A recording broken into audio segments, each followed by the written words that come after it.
Retomando el tema,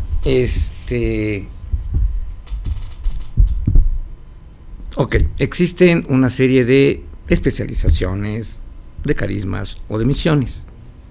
La pregunta aquí es, ¿podemos aseverar, por lo menos en el cristianismo, que el espíritu de todas, la razón de todas es común? Sí, claro, porque todos pertenecemos a la religión, digamos, en este grupo católica, que está fundamentada en el seguimiento de Cristo. Ser cristiano es seguir a Cristo y es el Evangelio. Ninguna congregación, ningún grupo religioso puede constituirse como tal si no está fundamentado y basado desde el Evangelio. Entonces lo que es común en todo grupo religioso es la vivencia del Evangelio y obviamente la pertenencia a la iglesia, la obediencia a la jerarquía, ¿no? a toda la organización de la iglesia. Entonces sí es lo que nos une. Uno, por ejemplo, como sacerdote, pues es decir, el rito, ¿no? de la celebración de la Eucaristía es la misma que se tiene, ya sea yo como capuchino, o uno como agustino, otra persona como legionario de Cristo, como misionero del Espíritu Santo, etcétera.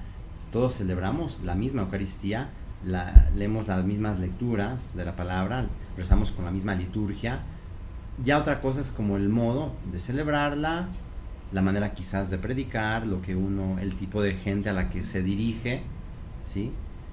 Pero todos de alguna manera tenemos, o sea, como grupos religiosos todos, vida en común, que como te digo, cada uno quizás la lleva de manera distinta, votos, ¿no? Votos que son promesas para vivir desde el celibato, la obediencia, la pobreza, ¿no?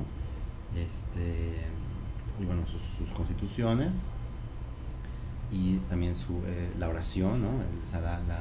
El crecimiento espiritual, pero claro que sí nos unifica. De ahí que ahora la iglesia incluso ha hecho últimamente congresos donde se unen grupos de diferentes congregaciones precisamente para tratar temas en común que afectan de hecho a todas las familias religiosas. O sea, hoy hay problemas de la sociedad que por lo mismo inciden en todas las familias religiosas.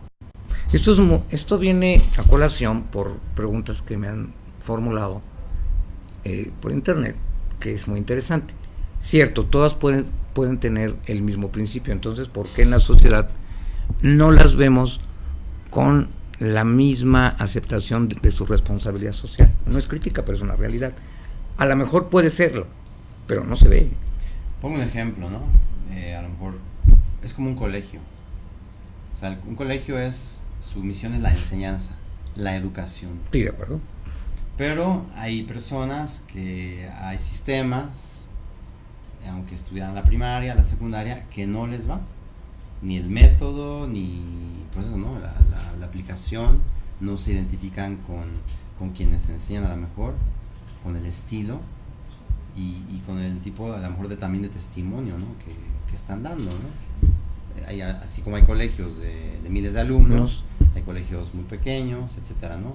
Ahí sí radica la diferencia, porque ciertamente nuestro estilo de vida, aunque tiene rasgos comunes, no es lo mismo, eso es verdad. O sea, la manera de vivir de un sacerdote, por ejemplo, diocesano, no es igual a la de un religioso. Y a lo mejor un sacerdote diocesano difícilmente, si está bien identificado, ¿no? con su carisma, con su misión, difícilmente va a poder vivir en un convento como religioso y viceversa. Un religioso que ya tiene los valores de la vida religiosa, quizás le va a ser imposible adaptarse a vivir como un diocesano. Y yo creo que las personas, de ahí es también que van encontrando las diferencias, que son reales, por supuesto que son reales. Pero yo me refería también al hecho de que todas y cada una de las órdenes, ¿sí?, en el catolicismo tienen la misma vocación social. Pues de alguna manera sí. O deben tenerlo. Pues sí, de alguna manera sí, porque es decir, la razón de ser de un grupo religioso es la evangelización, es la experiencia del evangelio, ¿no? Lo que pasa es que hay grupos que se dirigen más, por ejemplo, ¿no? Pensando en la Madre Teresa de Calcuta, ¿no? Ella está destinada únicamente, y no porque ella desprecia a otros grupos, ¿no? Pero ella busca estar entre los pobres, en los más pobres, ¿no? Y precisamente su testimonio impactó tanto porque fue una mujer capaz de meterse en las calles de Calcuta donde existía la miseria, donde la iglesia misma de ese tiempo no era capaz de entrar, ¿no? Entonces ahí exactamente es cuando el Espíritu da un carisma a una persona y para formar un grupo es para responder a unas necesidades. Entonces la misión es al final que quienes son evangelizados conozcan el amor de Dios, conozcan a Cristo, ¿sí? Pero obviamente hay órdenes religiosas que no llegan y no inciden y a veces no pueden a poder a estar con quienes a lo mejor lo necesitan más en ese momento. Y por eso en toda la historia han surgido nuevos santos que fundan nuevas maneras de cumplir esa misión. Hay órdenes que por lo mismo muchas veces ya se quedan estancadas porque quizás su misión ya no tiene mucha razón de ser, porque han cambiado las estructuras pues, sociales, culturales, y esas mismas órdenes o grupos religiosos tienen que repensar su misión, ¿sí?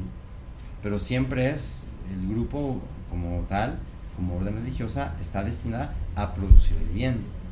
O sea, esto va en colación, padre, porque es un hecho que los que estamos fuera, los laicos, aunque pertenecemos al catolicismo, llegamos a ver ciertas órdenes como algo muy lejano, incluso algunas tremendamente intelectualizadas, no voy a decir cuáles porque se pueden enojar los jesuitas conmigo, pero que están muy lejanos a su vocación social, están muy cercanos a grupos más intelectualizados, sí, pero ese tipo pues, de gente es muy poca. Y aún para ellos el acercamiento es muy lejano, o muy distante, o muy difícil. Este concepto de que cada orden debe tener una vocación social y una responsabilidad e impacto social es uno de los problemas que incide en la forma en que las órdenes son vistas por la sociedad. De ahí viene esta pregunta, ¿no? Sí, porque al final para que una orden tenga, digamos, influjo, está basada por el testimonio, ¿no? Por supuesto. O sea, pero ahorita, por ejemplo, que toca usted a los jesuitas, pensemos en el Papa Bergoglio, él ha vivido profundamente el carisma de los jesuitas y lo ha hecho de manera tal que en su espiritualidad, siendo cardenal de Argentina, por ejemplo, él visitaba y salía a las calles de Buenos Aires precisamente a insertarse con la gente, ¿no? Puede ser que otros grupos de la misma congregación no lo hagan y tendan como a estar en otro tipo de lugares, de estructuras, y es que es lo que le decía, por eso siempre la iglesia se reforma constantemente, porque la tendencia quizás es como al aburguesamiento, al acomodarse, ¿no? ¿Cómo no? De perder la radicalidad, y ese es un problema de la iglesia, porque está constituida por seres humanos. Ahora, en todos esos grupos siempre hay personas que gracias a Dios viven como que el espíritu del carisma, ¿no? Y son los que le dan como esa frescura. Por ejemplo, los mismos capuchinos en sus orígenes estuvimos a punto de desaparecer porque nuestro fundador, o bueno, de los primeros fundadores, ¿no? Que siguieron la reforma capuchina, sí. Después hubo una decisión y él se cambió al protestantismo, se fue a otra religión, y entonces dejó de ser creíble lo que el carisma estaba promulgando. Pero al mismo tiempo, en la ciudad de Roma, surge el primer santo capuchino, San Félix de Cantalicio, que era limosnero, y él, gracias a él, la orden recuperó su vitalidad. y hoy los capuchinos tienen muchos santos, pero precisamente en todas las órdenes religiosas, aunque tenemos el mismo ideal, vamos a poner, todos los cristianos tenemos el mismo ideal, y en una orden religiosa tenemos ideales más concretos, más comunes, pero por lo mismo que somos personas diferentes, unos desarrollan mucho mejor el carisma, son más radicales, tienen más testimonio, y otros quizás pues no pueden tener esa incidencia y ese testimonio que todos quisiéramos pues de estos líderes, que en este caso son líderes religiosos y líderes sociales. Padre, una de las necesidades más fuertes de la sociedad actual son dos: el crecimiento espiritual y cultural, y el conocimiento de las ideas más profundas y complejas del Evangelio. En eso tengo que aceptar que los jesuitas son excelentes, excepcionales. ¿No será más bien que cada parte de estas congregaciones también tiene una vocación y necesidad social que puede ser tan excepcionalmente distinta y en este caso ya muy fina? Bueno, visto desde ese punto de vista, o sea, digo, visto así, claro, porque de alguna manera unos se abocan más hacia un tipo de misión, y de alguna manera lo ideal sería es que hubiera una complementariedad, ¿no? O sea, nosotros en el estudio de la teología normalmente no estudiamos a teólogos franciscanos, porque el franciscanismo pues tiene buenos teólogos, pero no son quienes han desarrollado más como la teología sistemática, ¿no? Precisamente ahí cada uno aporta, pero todo está, digamos, destinado a un bien común.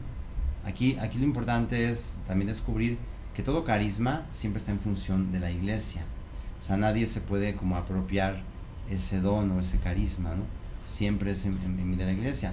Pero así como usted lo señala, pues sí, o sea, en este caso un jesuita se puede dedicar más al estudio intelectual, pero precisamente no es lo único de un jesuita. Y el caso lo tenemos como un caso excepcional, pues al Papa Francisco, ¿no? Quien parece más franciscano que jesuita, pero... Sí. No, es que los jesuitas, como digo, en su origen quizás también desarrollaron eso. Y lo mismo podrían decir de nosotros, pero es que los franciscanos tendrían que estar más con los pobres, por ejemplo, ¿no? Y quizás no lo estamos tanto, ni vivimos tanto esa pobreza que en sus orígenes fue. Y por eso todos necesitamos renovarnos. De hecho, la sociedad entera, en muchas cosas, necesita renovarse. Pero sí hay quien, pues, desarrolla, vamos a ponerle áreas. Pero sí sería una contradicción que haya un gran teólogo, por ejemplo, en la iglesia, que luego no sea capaz de tener caridad o un acercamiento con una gente marginada, ¿no? Eso no puede ser. Sería aberrante. Exactamente, ¿no?